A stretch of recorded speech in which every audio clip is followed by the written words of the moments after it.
Really a critical area because, as you rightly said, the internal process of the parties, to a large extent, were affected by money.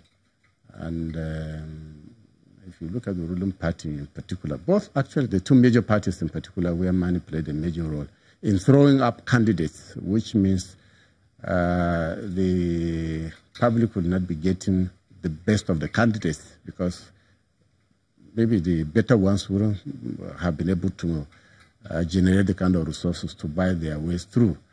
But I'm not too sure now if the parties by themselves will be generating that kind of money to buy votes across the country in a general election. That role will now be left to the contestants themselves, the candidates, the wherewithal available, the money available to the candidates. And most of them who have the resources will make an attempt because it's already a window which we have opened, which we have seen opened up already. Professor, at this juncture, I'm going to throw it over to Lagos where my colleague has a question. Chamberlain? Much as the Constitution speaks about, party funding the elections, Section 225 and 6, but there are those who just wonder, do you think that there's a loophole with pre-election funding? Talking about the party primaries, for instance, because, there are some in some parties who say they spend a lot more money for the party primaries than they would for the election because some of them think, look, once we clinch the ticket, it's as good as done. Is there a loophole in that area? Certainly, there's a gap in that area of the law, and it's a very huge gap because at that stage, the candidates are aspirants. So the party really has no role there other than simply to provide a kind of, well, I would have liked to say level playing field, but that's not what it is out there. It's not a level playing field at all. It's a field where the person who commands the greatest resources have an edge. And at the moment, the law has very little concern over that area. And I'm afraid that is going to impact enormously on the kind of candidate that we should be, or the party should be presenting to the public. Professor, to what extent should Nigerians be able to have an expectation that, anti-corruption institutions can get involved in sanitizing our electoral process in conjunction with INEC? Because we heard months ago that there would be a collaboration between INEC and the Economic and Financial Crimes Commission on the issue of the kind of illicit flow of money during elections.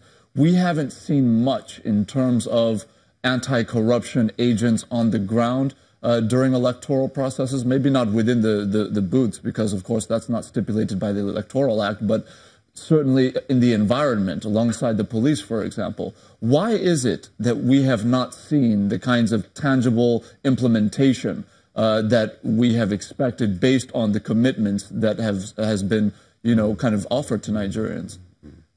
Well, there are a number of angles to this, but the key component of the problem is the Constitution itself and the way the courts have interpreted requirements for qualification of candidates. It's a bit of a problem because unless the person is convicted of a crime, he cannot be stopped from contesting in an election. He cannot be stopped from becoming an aspirant in an election. And so the anti-corruption agents at that stage cannot come in. For instance, a lot of the candidates we know are under investigation by EFCC, ICPC, all over the place. Some have been arrested many times, held in custody many times, and their properties kept under forfeiture orders, to interim, and even in some cases, permanent. But they are all there as candidates of parties, aspirants and candidates of parties, because at that stage they have not been convicted. And so the anti-corruption bodies are helpless in that regard. And Professor, I'm sorry, let me just come in here, because isn't there something INEC can do When you have candidates coming through, whether it's the ruling party or the major opposition party or any other party, in any of these major positions, even governorship, for example, where you have some candidates who have, issues in court at the moment regarding issues of corruption, and they're still being forwarded to INEC from the parties. Can't INEC, if the parties are not going to, live up to the responsibility of ensuring that credible people are governing Nigerians or going for election, can't INEC stop them potentially? Is there not something they can do? Unfortunately, INEC can't do much in that regard because that is actually the position of the law. Somebody has to be convicted. But anything before that, you have this baggage of the person is innocent unless convicted. So what the parties should be doing is to say, look, if you have a baggage, if somebody is being investigated, it is not proper in a situation where you have, a number of candidates. The country is not short of candidates. So if somebody is really under a serious investigation, ordinarily, a very sensible setting, the parties should, be courageous to say, look, you are going to serve the country. If you are going to be a governor, for instance, you will have immunity soon after that. So it means what the fellow has done will be swept under the carpet. The fellow should not be put forward as a candidate at all. This is a role for the parties, not for anti-corruption agencies. Unless, in due course, the law gets amended, which is actually difficult because it's a constitutional requirement of presumption of innocence. So everything, revolves around that. Professor, before we go, I want to get to another really important issue that really doesn't get a lot of attention when we talk about electoral conduct. Accessibility. When you talk about the many Nigerians who may be physically disadvantaged or disabled and their ability to exercise their franchise, what are your thoughts on the preparedness of INEC to ensure that they have the kind of access that they need to make their voices known in the process? Well,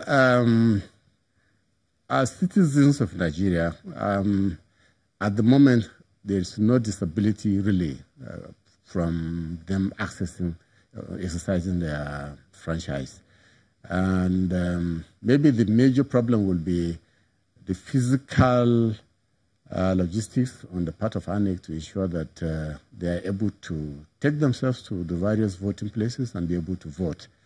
And of course, we know the nature of our environment, infrastructure, and they need to be assisted. That may be a problem that may compromise their confidentiality. For instance, somebody who is blind, you need somebody to go with him to a polling booth to assist him make his choice. And how are you sure now that that fellow is not going to do a different thing altogether?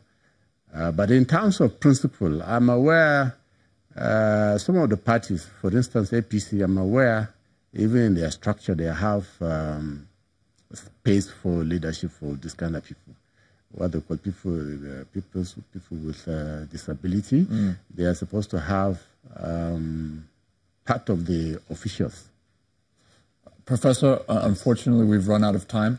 I certainly want to thank you for coming and sharing your thoughts with us this morning. Thank you very much. My pleasure.